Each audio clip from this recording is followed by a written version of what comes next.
ও এগুলো যদি সত্যি ওনার কনভারসেশন হয়ে ওঠে, এগুলি আপনার দেশকে অস্থিতিশীল করা, তারপর হচ্ছে ষড়যন্ত্র করা, মানুষকে প্ররোচিত করা, মানুষকে উত্তেজিত করা এবং বিভ্রান্ত করার উদ্দেশ্যে করা হয়।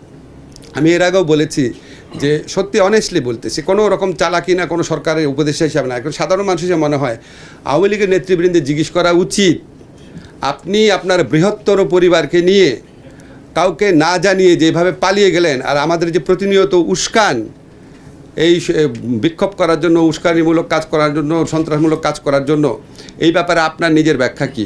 উনি ওনার ভাগ্নে টাগ্নে তাদেরকে এই সরকার পতনের 2-3 দিন আগে নিরাপদে পাঠিয়ে দিয়েছিলেন কেন? উনি আগে ওনার যারা নেতাকর্মী আছে তাদের উচিত ওনার পার্সোনাল জবাবদিহিতা চাওয়া। আজকে আওয়ামী লীগের নেতাকর্মীদের মধ্যে যদি কোনো নিরীহ কর্মী নেতা থেকে থাকেন, তারা প্রত্যেকে